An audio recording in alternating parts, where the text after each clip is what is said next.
Hello दोस्तों, स्वागत है आपका sociology classes bye Rajput Sunny के हमारे यूट्यूब चैनल पे।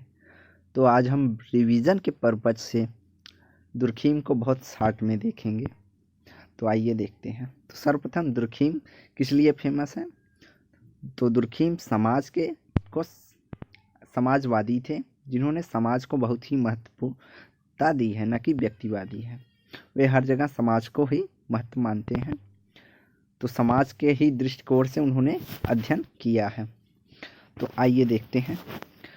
दुर्खीम सोशल फैक्ट की बात करते हैं, जो कि सामाजिक तथ्य। दुर्खीम के अनुसार सामाजिक तथ्य मानव के विचार, व्यवहार एवं अभिव्यक्ति के तरीके एवं पक्ष हैं, जो बाह्यता, बाध्यता, समानता की विशेषताओं से युक्त होते हैं। तो बाह्यता के अंतर्गत उन्होंने सामाजिक तथ्यों को अस्तित्व अर्थात व्यक्ति के अस्तित्व के बाहर बताया है। उन्होंने कहा सामाजिक तथ्य व्यक्ति के अस्तित्व से बाह्य हैं, जो कि बाह्यता को बताता है। दूसरा उन्होंने बाध्यता बताया है। उन्होंने कहा सामाजिक तथ्य व्यक्ति को बाध्य करते हैं उनके अनुरूप व्यवहार करने के लिए। अगला समानता। समानता सभी समाजों में समान रूप से लागू होता है। क्या? सामाजिक तथ्य। सामान्य सामाजिक तथ्य वे तथ्य हैं जो समाज के लिए प्रकार्यात्मक होते हैं तथा समाज को सुदृढ़ता एवं शक्ति प्रदान करते हैं, अर्थात समाज के विकास में सहायक होते हैं। वे प्रकार्यात्मक होते हैं, समाज को सुदृढ़ और शक्ति प्रदान करते हैं।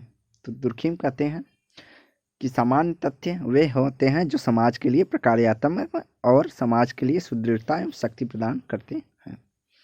अगला वो बात करते हैं असामान्य या रोगात्मक सामाजिक तथ्य। असामान्य एवं रोगात्मक सामाजिक तथ्यों के अंतर्गत उन्होंने बताया कि वे तथ्य जो समाज की एकता के लिए खतरा अर्थात बाधक बनते हैं, उन्होंने असामान्य या रोगात्मक सामाजिक तथ्य बताया है। ऐसे तथ्य जो समाज के लिए एकता या समाज के विकास में के लिए अकार्यात्मक होते हैं, तो उन्होंने असामान्य या रोगात्मक सामाजिक तथ्य कहा है। अगली बात दुर्खीम ने कहा, दुर्खीम ने धर्म का प्रारंभिक स्वरूप टोटमवाद को माना है। उन्होंने ऑस्ट्रेलिया के अरुंटा जनजाति का अध्ययन करके टोटमवाद की व्याख्या की है। उन्होंने कहा है कि टोटमवाद के अंतर्गत व्यक्ति का टोटम एक वृक्ष, पेड़ या जानवर कुछ भी हो सकता है। उन्होंने समाज के दो स्वरूपों की चर्चा की है, एक यांत्रिक एकता, एक सावयवी एकता के रूप में उन्होंने समाज को दो वर्गों में विभाजित किया गया है। यांत्रिक एकता के अंतर्गत उन्होंने आदिम समाज एवं ग्रामीण समाज को रखा है, जबकि सावयव एकता के अंतर्गत समविभाजन और एकीकरण पाया जाता है, और यह शहरीकरण या नगरीय समूह या आधुनिक समूह के बारे में चर्चा करते हैं। अगला अवधारणा है, उन्होंने श्रम विभाजन की अवधारणा उनकी प्रमुख है। सर्वप्रथम उन्होंने श्रम विभाजन की अवधारणा ही दी थी, द डिवीजन ऑफ लेबर, अपनी पुस्तक में। दुर्खीम श्रम विभाजन को सामाजिक तथ्य मानते हैं, जिसका आधार और निर्धारक समाज होता है। दुर्खीम ने कहा है श्रम विभाजन एक तथ्य है जिसका आधार जिस प्रकार का समाज होगा उसी प्रकार से वहां पर श्रम विभाजन होगा। श्रम विभाजन एक नैतिक और सामाजिक तथ्य होता है, जिसका उद्देश्य समाज को सूत्रबद्ध करना होता है। दुर्खीम के अनुसार श्रम विभाजन एक नैतिक एवं सामाजिक तथ्य है। यह याद रखने एक योग्य फैक्ट है। जहां भी नैतिक एवं सामाजिक तथ्य की बात होगी तो वहां पर दुर्खीम होंगे। तो उन्होंने श्रम विभाजन को एक नैतिक तथा सामाजिक तथ्य बताया है, जिसका उद्देश्य समाज को सूत्रबद्ध अर्थात एक साथ बांधे रखना होता है। अगली अवधारणा उनकी है आत्महत्या की सिद्धांत। द सुसाइड नामक पुस्तक आत्महत्या पर उन्होंने लिखा।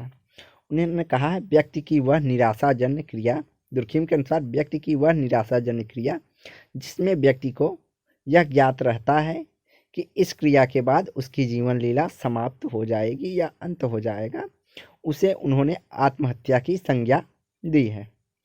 दुर्खीम आत्महत्या के कारण व्यक्ति को न मानकर समाज को मानते हैं। दुर्खीम कहते हैं समाज के दबाव के कारण ही व्यक्ति आत्महत्या करता है। दुर्खिम ने आत्महत्या को एक व्यक्तिगत कारक न मानकर एक सामाजिक कारक माना है। आत्महत्या के प्रकार। उन्होंने आत्महत्या के 4 प्रकारों की चर्चा की है। एक अहमवादी आत्महत्या, परार्थवादी आत्महत्या, प्रतिमानहीनतावादी आत्महत्या, भाग्यवादी आत्महत्या। अहमवादी आत्महत्या के अंतर्गत वे इस प्रकार के आत्महत्या होंगे जिसमें व्यक्ति की भूमिका का निर्वहन में अर्थात वह अपनी भूमिका के निर्वहन में असमर्थ होने के कारण आत्महत्या कर लेता है। परार्थवादी आत्महत्या, समाज से प्रेरित होकर आत्महत्या करना, जैसे कि सैनिक या सती होना। सैनिक का बलिदान होना या सती होना दोनों परार्थवादी आत्महत्या के अंतर्गत आते हैं। जबकि प्रतिमानहीनतावादी आत्महत्या, जब मानदंड, विधि व्यवस्था पूर्णतः नष्ट हो जाते हैं, अर्थात समाज के मूल्य, विधि व्यवस्था इस चरम सीमा पे हो जाए जहाँ पे चारों ओर मूल्य और वैल्यू की कोई मान्यता न रह जाए, तब व्यक्ति मजबूरी में आकर आत्महत्या कर लेता है, तो वहाँ पे प्रतिमानहीनता आत्महत्या कहा जाता है। भाग्यवादी आत्महत्या, यह प्रतिमानहीनता आत्महत्या का उदाहरण होगा। जब मुगलों के आक्रमण किया था भारत में, तो कई राजपूत स्त्रियां अपने मानदंड या मूल्यों को बचाने के लिए आत्महत्या कर ली गई थी, इसे समझ सकते हैं। भाग्यवादी आत्महत्या, जब सामाजिक नियमों के कारण व्यक्ति के जीवन दूभर हो जाए, जब सामाजिक नियमों के कारण व्यक्ति का जीवन जीना दूभर हो जाता है और उस प्रकार से आत्महत्या कर लेना, तो भाग्यवादी आत्महत्या की संज्ञा दुर्खिम देते हैं। जैसे समाज के नियमों एवं रीति रिवाजों को पूरा करते करते व्यक्ति एकदम परेशान हो जाता है, उसके बाद वह आत्महत्या कर लेता है, तो उसे भाग्यवादी आत्महत्या के अंतर्गत रखते हैं दुर्खिम। अगला, धर्म के संबंध में उन्होंने 2 प्रकार की बात की है, एक पवित्र, एक लौकिक। Secret and profane. पवित्र वह होते हैं जो समाज के लिए श्रेष्ठ होते हैं। दुर्खिम कहते हैं जो समाज के लिए जो तथ्य श्रेष्ठ होते हैं उन्हें पवित्र मानते हैं। और लौकिक, जो पवित्र नहीं है वही लौकिक है, या दुर्खिम के अनुसार। अगला, कुछ अन्य उनके प्रमुख फैक्ट देख लेते हैं। दुर्खिम व्यक्ति और समाज। दुर्खिम व्यक्ति को समाज का उत्पाद मानते हैं, और जबकि समाज को वह सुई जनरिस अर्थात स्वयं उत्पन्न हुआ मानते हैं। उन्होंने अपने अध्ययन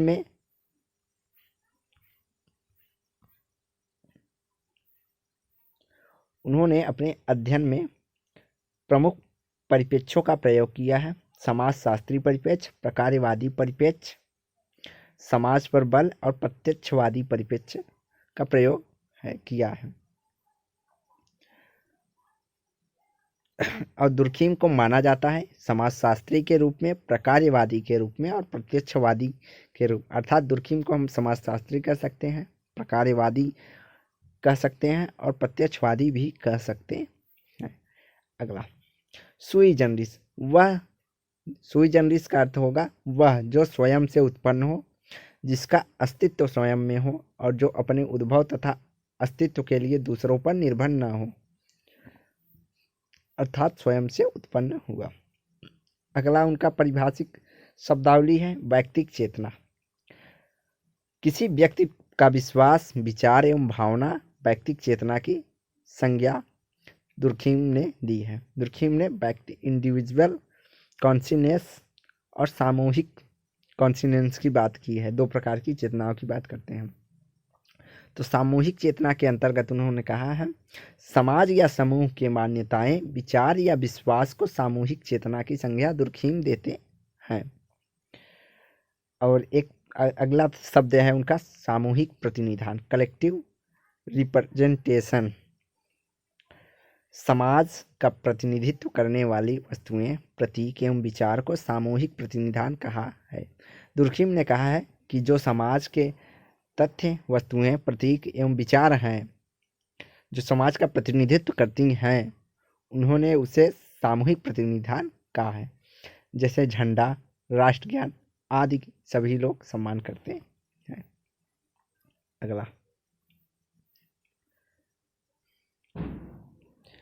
सामाजिक नियम, धार्मिक मान्यताएं आदि को उन्होंने सामूहिक प्रतिनिधान के अंतर्गत रखा है।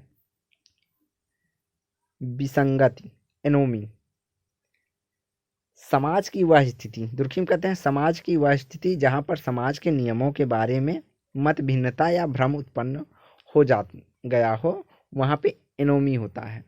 दुर्खिम मानते हैं कि ऐसा व्यक्ति जो कि समाज के नियम, मूल्य आदि से हटकर व्यवहार करता है तो उसे एनोमी की संगत अर्थात विसंगत की संगत देते हैं दुर्खिम।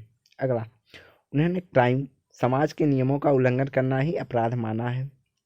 अगला, उन्होंने दो प्रकार के कानूनों की बात की है, एक दमनकारी कानून, रिप्रेसिव लॉ, यह खास करके यांत्रिक एकता वाले समाज में पाया जाता है।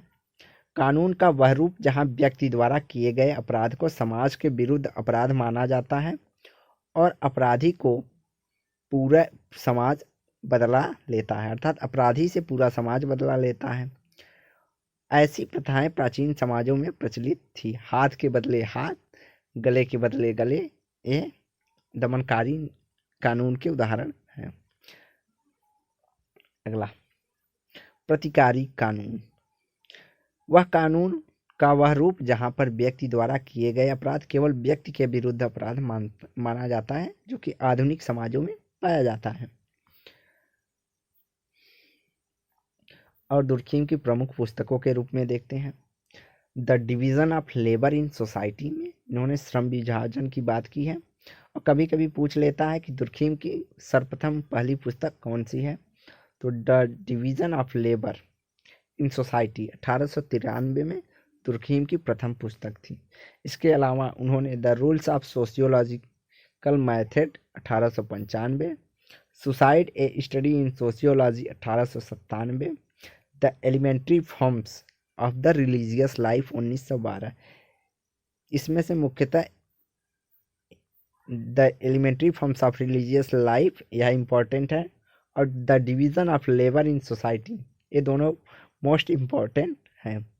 इसके अलावा उन्होंने ऑन इंडस्ट्रियल एनालिसिस 1978 में और प्रिमिटिव क्लासिफिकेशन विथ मास 1903 में। तो यह पुस्तक उनके मरणोपरांत प्रकाशित हुई थी, इसलिए आप लोग डेट से कंफ्यूज ना होइएगा। तो वीडियो को यहीं समाप्त करते हैं। वीडियो को लाइक एंड शेयर करें, चैनल को सब्सक्राइब करें। धन्यवाद। अलग अलग थिंकर से रिवीजन के पर्पज़ से छोटे छोटे वीडियो आपको मिलेंगे, तो इसलिए आप वीडियो को लाइक शेयर, चैनल को सब्सक्राइब करें और बेल आइकन बजा लें, ताकि वीडियो हम अगर डालते हैं तो आपको उसका नोटिफिकेशन मिले। अगर आप क्विज करना चाहते हैं तो आप हमारा टेलीग्राम चैनल ज्वाइन कर सकते हैं, जहां पे डेली 100 MCQ क्वेश्चन होते हैं क्विज के रूप में, जिसे आप अपना टेस्ट दे सकते हैं, जो कि आप डिस्क्रिप्शन बॉक्स में प्रोवाइड करा दिया जाएगा टेलीग्राम का लिंक। तो वीडियो को लाइक शेयर एंड सब्सक्राइब करें, चैनल को। धन्यवाद।